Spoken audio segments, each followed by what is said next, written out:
ಒಳ್ಳೆಯವಳಾಗಿದ್ರೆ ವಕ್ರದೃಷ್ಟಿಯನ್ನ ಬೀರ್ತಾ ಇರಲಿಲ್ಲವಪ್ಪ ನಿನ್ನ ತಾಯಿ. ಬಡತನದ ಬೇಗೆಯಲ್ಲಿ ಬೆಂದು ಬಸವಳಿದು ಯೌವನದ ವೇಗ ತಾಳಲಾರದೆ ಅದೆಷ್ಟೋ ಪರಪುರುಷರ ತೋಳ ತೆಕ್ಕೆಯ ಆಗಿರುವಳು ಏನು. ನಾನಂತೂ ಕಾಣೆ. ಯಾರ ಬಗ್ಗೆ ಮಾತನಾಡ್ತಾ ಇದೆಯಾ ಅಂತ ಎಚ್ಚರವಿದೆಯಾ? ತುತ್ತು ಹಾಕಿದವರ ಮನೆಯಲ್ಲಿ ಮೆತ್ತಗೆ ಮಾತನಾಡದೆ ಮನುಷ್ಯನಿಗನ ಮನದಿಗೆ ಅವಾಚ್ಯ ಶಬ್ದವನ್ನು ನುಡಿದಿದ್ದೆ. ಆದರೆ ಪರಿಸ್ಥಿತಿ ಗಂಭೀರವಾಗಿತ್ತು.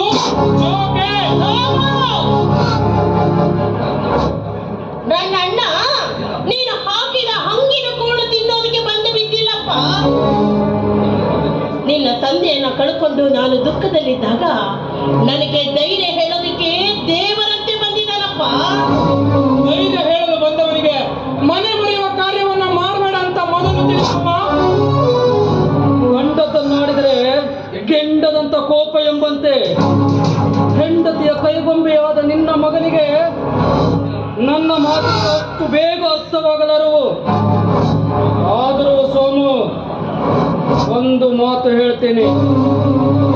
ನಂದನವನದಂತಿರುವ ಈ ಮನೆ ಮುಂದೊಂದು ದಿನ ಅದೇ ಹೆಣ್ಣಿನಿಂದ ನರಕವಾಗುವುದಂತೂ ಸತ್ಯ. ಈ ಮಾತನ್ನ ನೆನಪಿನಲ್ಲಿಟ್ಕೋ. ಅಲ್ಲ ಕಣೋ, ನಿನಗೇನಾದ್ರೂ ಸ್ವಲ್ಪನಾದ್ರೂ ಕಿರಿಯರು ಅನ್ನೋ ಭಾವನೆ ಏನಾದ್ರೂ ಇದೆಯೇನೋ? ಮನೆಯಲ್ಲಿ ನಿನಗೊಬ್ಳು ಅಮ್ಮ ನಾನು ಇದೀನಿ ಅನ್ನೋದನ್ನ ಮರ್ತ್ಕೋದಿಯಾ? ಮೊದಲು ಕಿರಿಯರಿಗೆ ಗೌರವ ಕೊಡೋದನ್ನ ಕಲ್ತ್ಕೋ. ಅಮ್ಮ, ಈ ಮನೆಯಲ್ಲಿ ಯಾರು ಹಿರಿಯರು ಯಾರು ಕಿರಿಯರು ಅಂತ ನನಗೂ ಚೆನ್ನಾಗಿ ಗೊತ್ತು. ನನ್ನ ಹೆತ್ತ ತಪ್ಪಿಗೆ ನೀನೊಬ್ಳು ಹಿರಿಯಳಾದ್ರೆ ಮಾವನೇ ನಮ್ಮ ನಮಗೆ ಸಂಬಂಧ. ನನ್ನ ಮಗಳನ್ನ ಮದುವೆಯಾಗುತ್ತೆ, ನಾನು ಕೂಡ ನಿನಗೆ ಸಂಬಂಧಿಕನೇ ಆಗ್ತಾ ಇದ್ದೆ. ಆದ್ರೆ ಏನು ಮಾಡು, ಯಾವುದೋ ಬೀದಿ ಬದಿಯ ಭಿಕಾರಿಯನ್ನ ಮದುವೆಯಾಗಿ ನನ್ನ ಮಗಳನ್ನ ಕಣ್ಣೀರಿನಲ್ಲಿ ಕೈ ತೊಳೆಯುವ ಹಾಗೆ ಮಾಡಿಬಿಟ್ಟಿಲ್ಲ. ಆ ಹೊಟ್ಟೆ ಉರಿಯಿಂದ ಎರಡು ಹೆಚ್ಚಿಗೆ ಮಾತನಾಡ್ಬಿಟ್ನಪ್ಪ. ಎರಡು ಹೆಚ್ಚಿಗೆ ಮಾತಾಡ್ಬಿಟ್ಟೆ.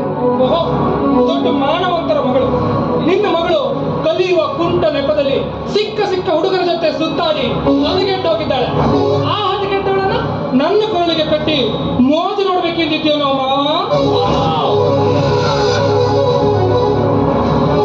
ಏನೋ ತಂಗಿಯ ಮಗ ಅಂತ ಎರಡು ಮಾತನಾಡಿದ್ರೆ ನಿನ್ನ ಕುಹಕದ ಮಾತುಗಳು ಈಗ ಅತಿಯಾಗ್ತಾ ಇವೆ.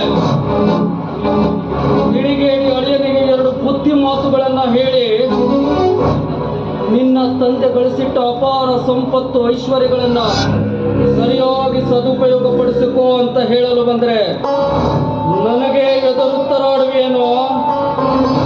ನಾನೇನು ಮನೆ ಮಠವಿಲ್ಲದ ನಿರ್ಗತಿಕನಲ್ಲ.